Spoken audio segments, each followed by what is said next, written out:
আসসালামু আলাইকুম। Zahir stock study YouTube চ্যানেলের পক্ষ থেকে আমি জহির আপনাদের সাথে নতুন ভিডিওতে সবাইকে স্বাগতম জানাচ্ছি। আজ 17 মে 2025 শনিবার। আজও কিন্তু পুঁজিবাজার খোলা থাকবে।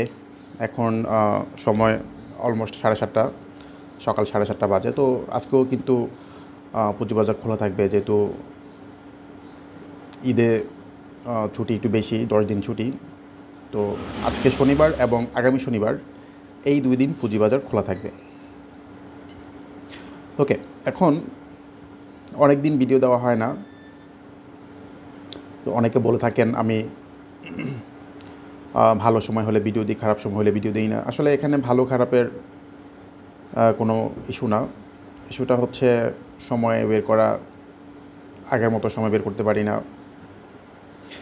আর নানা কাজ নিয়ে ব্যস্ত আছি, এই জন্য আর কি দেওয়া হয় না। তবে এখন আসলে একটা ভিডিও না দিলেই নয়। টানা পতনে বিনিয়োগকারীর অবস্থা খুবই খারাপ। যারা বিনিয়োগকারী রয়েছেন তাদের টাকা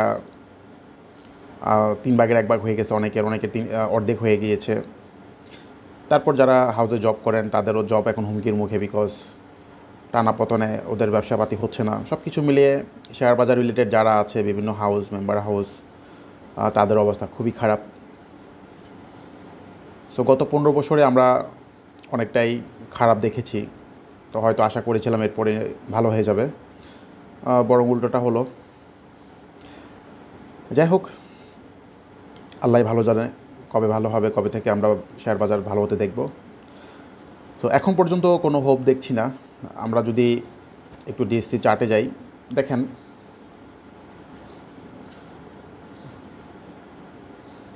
সবাই একটা সাপোর্ট দেখেছিল। সেই সাপোর্টটা হচ্ছে 4900 লেভেলের একটা সাপোর্ট, যে এখান থেকে বাজার ঘুরবে এমনটাই আশা করেছিল। সো কী হলো, ভারত পাকিস্তান যুদ্ধের কথা বলে ওই দিন 150 পয়েন্ট পড়ে যায়। 150 পয়েন্ট সূচক যখন নিচে আসে তখন কিন্তু স্ট্রং সাপোর্ট 4900 সাপোর্টটা ভেঙে গিয়েছে। পরের দিন আবার 100 পয়েন্ট বেড়েছে, তারপরের দিন হালকা একটু গ্রিন, তারপরে আবার টানা 3 দিন পতন, এবং খুব বড়ভাবে পতন হচ্ছে। তো এখন সবার মনে প্রশ্ন, বাজারের সাপোর্ট কোথায়, কোন জায়গা থেকে বাজার ঘুরবে? তো এখানে বাজারের যত ভালোই সাপোর্ট থাকুক না কেন, আমাদের মার্কেট মেকার যারা আছে তারা যদি কোনো উদ্যোগ না নেয়, বাজার এভাবে পড়তেই থাকবে। একটা হচ্ছে নর্মাল কারেকশন। নর্মাল কারেকশনটা আমরা কীভাবে বুঝি? যে বাজার 2 দিন, 3 দিন, 4 দিন বেড়েছে, একদিন স্লো যেতে পারে। ওই একদিনই কিন্তু আমরা সাপোর্ট দেখে বলতে পারি যে হ্যাঁ, এই পর্যন্ত এসে ঘুরে যেতে পারে। এটা হচ্ছে নর্মাল বাজারের কথা। এখন যেটা হচ্ছে সেটা হচ্ছে অ্যাবনর্মাল। এখানে সাপোর্ট মূলত কাজ করার কথা না, কারণ না হলে এত বড় সাপোর্টগুলো কীভাবে ভেঙে এত নিচে চলে আসছে। ভারত পাকিস্তান যুদ্ধ লাগছে, ওদের কিছু হয় নাই, ওদের শেয়ার বাজার ঠিক আছে, ওরা ভালো আছে, মাঝখান দিয়ে আমাদের 150 পয়েন্ট নাই। সো এগুলো খুবই কষ্টের কথা।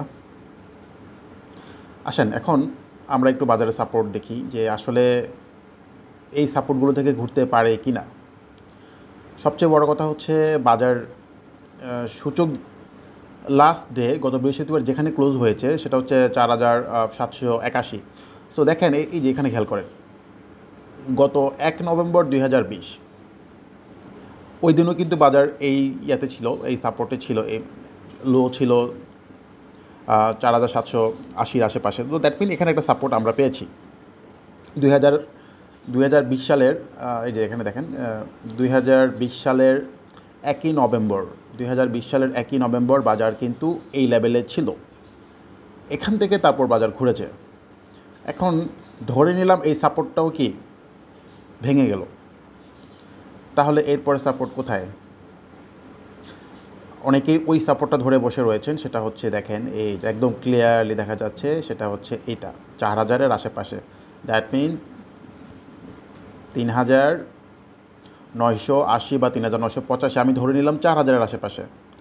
হ্যাঁ, সো 4000-এর আশেপাশে খুব স্ট্রং একটা সাপোর্ট। তো তো সেই হিসাবে যদি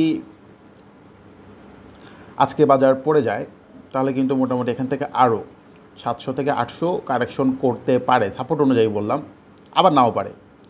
অনেক সময় বাজারের যারা আছে ঊর্ধ্বতন কর্মকর্তা তারা চাইলেই বাজারটাকে 2 দিনে ঠিক করে ফেলতে পারে। এখন তারা যদি কোনো ডিসিশন নেয় বাজার ভালো করার জন্য, তাহলে হয়তো এই সাপোর্ট পর্যন্ত আসবেও না, তার আগেই বাজার ঘুরে যাবে। আর আরেকটা জিনিস হচ্ছে, যে কোনো শেয়ার বলেন, যে কোনো কোম্পানির শেয়ার বা সূচক যখন টানা 3-4 দিন কমে তখন কি হয়, একদিন একটু গ্রিন থাকে। সেই হিসেবে আজকে বাজার হালকা পাতলা একটু পজিটিভ থাকলেও থাকতে পারে, কারণ গত 2 দিনে খুব বেশি কমে গিয়েছে। তো যেহেতু 2 দিন কমেছে, একটু তো গ্রিন আশা করতেই পারি, সামান্য একটু গ্রিন। কিন্তু এই গ্রিনটা বোঝা যাবে আজকে বাজার দেখে, যদি লেনদেন বাড়ে, যদি সূচকের ক্যান্ডেলটা সুন্দর থাকে, তারপর সেল প্রেশার যদি কম থাকে, সব কিছু মিলিয়ে আজকে বোঝা যাবে যে বাজার এখান থেকে সামনের দিকে যাবে কি না। বাট কোনো রকম ধরেন 20-30 পয়েন্ট গ্রিন করে লাস্টে 5 পয়েন্ট গ্রিনের ক্লোজ হলো, হ্যাঁ, তাহলে এটার কোনো দাম থাকবে না। এর মানে হচ্ছে পরের দিন থেকে আবার পড়বে। সো দেখা যাক আজকে সাপোর্টটা থেকে ঘুরে কিনা, অথবা নেক্সট সাপোর্টে আসে কিনা। ওকে, এবার এই বাজারে ভালো হচ্ছে, এই বাজারেও কিন্তু টুকটাক ব্যবসা হচ্ছে না যে তা না। এখন এই বাজারে ভালো করছে এমন একটা স্টক হচ্ছে একদম দারুণ ব্যবসা দিয়ে গেছে, 28 টাকা থেকে 39 বা 40 টাকা হয়ে গিয়েছে, সেটা হচ্ছে সিটি জেনারেল ইন্স্যুরেন্স। এখন অনেকের প্রশ্ন, সিটি জেনারেল কত ডুক যাবে, কত দূর যাবে। ওকে, প্রথমত হচ্ছে ওর রেজিস্ট্যান্ট হচ্ছে এখানে 42, তারপরে হচ্ছে এই একটা রেজিস্ট্যান্ট 49, হ্যাঁ, এরপরে রেজিস্ট্যান্ট তার উপরে এত উপরে যাচ্ছি না আপাতত, এটাই দেখছি আমরা 42 এবং 50 রেজিস্ট্যান্ট আমরা ধরছি। সো এটা যারা নিতে চান তাদের জন্য সাজেশন হচ্ছে একটা কারেকশন দিলে নিতে হবে, কারণ টানা কয়দিন গ্রিন দেখেন, 5 দিন গ্রিন, একটা কারেকশন দিলে আপনারা ঢুকতে পারেন। আপাতত 42 টাকা টার্গেট ধরে কিনতে পারেন, আর 42 যদি ব্রেকআউট করে তাহলে হচ্ছে পরে 50-এর ঘরে। সিপালটার অবস্থা ভালো আছে, যদিও জেড ক্যাটাগরি শেয়ার। সিপাল গতদিন যেভাবে ভলিউম নিয়ে ব্রেকআউট করেছে, এখান থেকে সে ভালো করারই কথা। আর আপাতত তার যদি রেজিস্ট্যান্ট দেখেন সেটা হচ্ছে 55 টাকা।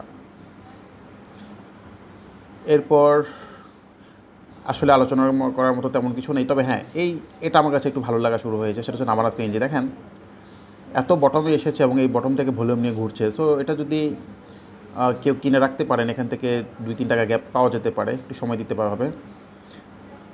তারপর গতদিন হাক্কানি পাল্পের অবস্থাটা একটু ভালো ছিল, যদিও আরও ভালো করতে হবে তাকে, মিনিমাম 61-50 ব্রেকআউট করতে হবে উইথ বিগ ভলিউম, বড় ভলিউম নিয়ে ভালো করতে হবে। ওকে, এটার কথা না বললেই নয়, এটা হচ্ছে অনেক বড় ভলিউম নিয়ে ব্রেকআউট দিয়েছিল গত কয়েকদিন আগে, কিন্তু শেয়ার ধরে রাখতে পারেনি খারাপ বাজারের কারণে। সো ভলিউম যেহেতু ড্রপ করেছে, আমার কাছে মনে হচ্ছে 12-র আশেপাশে এসে তারপর বাজার ভালো হলে তারপর আবার ঘুরতে পারে। সো যাদের আছে ধৈর্য ধরে বসে থাকতে পারেন, যাদের উপরে কেনা 15-14-র আশেপাশে কেনা, তারা আপাতত যদি পারেন 12-র আশেপাশে আসলে কিছু নিতে পারেন, আর টাকা না থাকলে চুপচাপ বসে থাকতে পারেন।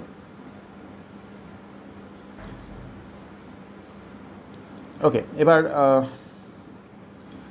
একটা মিউচুয়াল ফান্ড নিয়ে কথা বলি।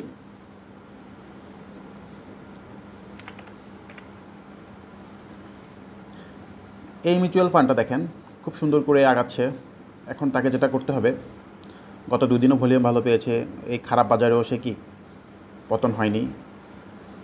এখন 14-30-এর যে রেজিস্ট্যান্ট, এটা ব্রেকআউট করতে পারলে বেশি ভালো, এটা ব্রেকআউট করতে পারলে হয়তো সে সামনের দিকে আরও যাবে। আপাতত অবস্থা ভালো।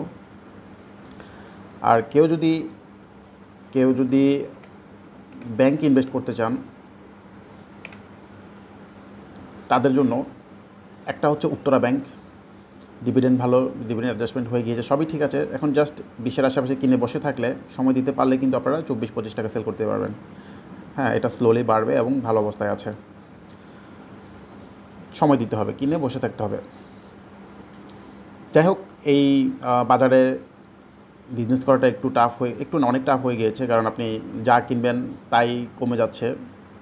তো এখানে ব্যবসা করাটা 2-3% ব্যবসা হলেই যদি কোনোভাবে যদি আসে, আপনি একটা স্টক কিনেছেন এবং 2-3% ব্যবসা হয়েছে, যদি এরকম হয় আপনি সেল করে দিবেন, কারণ 2-3% ব্যবসায় এখন আপনাকে নিতে হবে। এখন 10%, 15%, 20% এগুলো বিজনেস আশা করা যাবে না।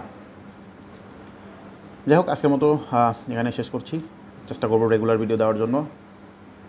তবে ইনশাল্লাহ আমরা যেটা দেখছি যে একদম তলানিতে আসে সব কিছু, এখান থেকে যদি ঘুরে সামনে কিছু বিজনেস পাবেন। তবে যারা এখানে নতুন করে কিছু কিনতে পারছেন বা অ্যাভারেজ করতে পারছেন তাদের জন্য বেশি ভালো, কারণ তারা সহজে বেরোতে পারবেন।